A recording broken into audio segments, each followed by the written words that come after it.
Welcome back to PSC Tech Bytes. This week I'm going to talk with you about how you can use Azure.Identity package in order to authenticate with Microsoft Graph SDK for .NET version 4. In fact, the Azure.Identity library is the library provided by the Azure team in order to authenticate whenever you're writing a service or an application hosted in the Azure hosting platform. And specifically, there is a token credential abstract-based class, which is provided by the Azure.core package.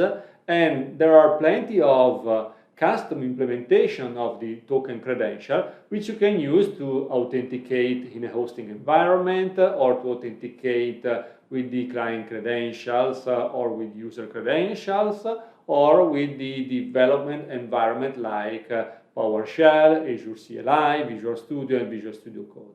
As you can see on this slide, there are plenty of options, and right now, in the demo environment, we'll see how to use some of them.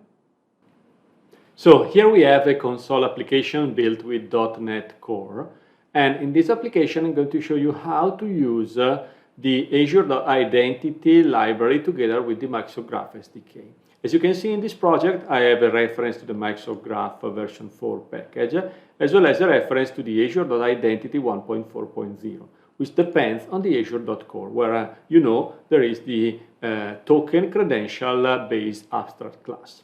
So let's say, for example, that we want to work with the client secret credentials. Okay, so we have an application registered in Azure Directory with a client ID and with a client secret, and we can simply define a client secret credential type instance, which will be inheriting from token credential. We provide the tenant ID, the client ID, and the client secret. And as such, we will be able to provide this object to the constructor of the Graph Service Client in order to make an easy request to the Microsoft Graph using the Graph SDK. Really simple and straightforward.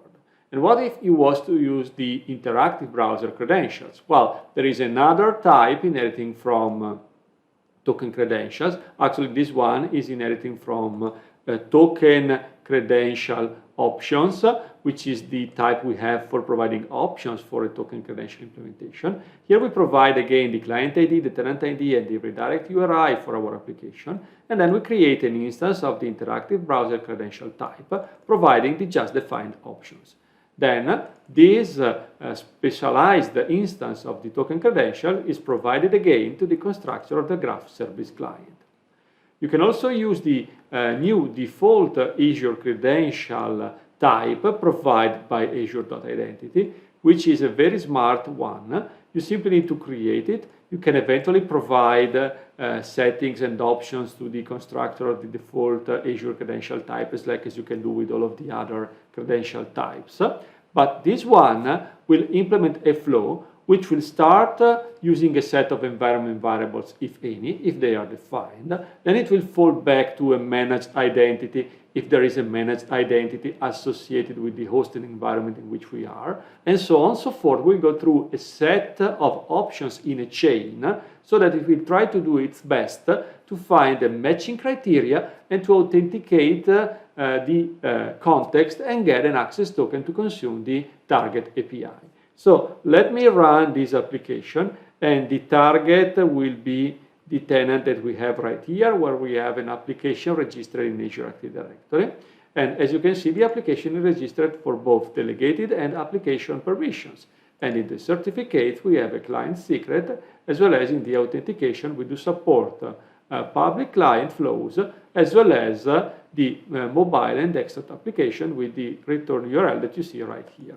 So let me start with Ctrl F5 the application, and you will see in the console window that we will be able to get the name of the user in the very first scenario, where we get a user and we show the display name. We can go through the interactive browser credential. Here I will provide my credentials and I will be authenticated, and I will get back again the display name of the user, that is me in this scenario, because I'm authenticated with a delegated access token.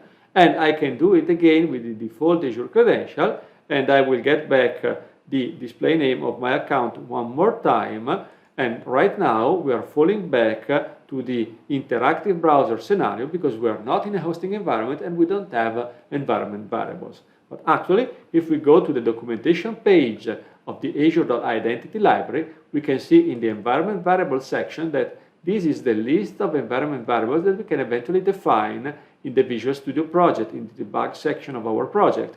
And as such, we can even test the scenario in which we are already in the hosting environment with a set of environment variables defined. So the Azure.Identity library is really powerful and easy to use, and it really simplifies the approach on authenticating and getting a token credential in order to consume the Microsoft Graph and any REST API provided by any of the services available through the Microsoft Azure offering. Like always, thank you for watching this video. I hope you found it interesting, and I'm really looking forward to seeing you next week. And remember, subscribe to this channel. Thank you.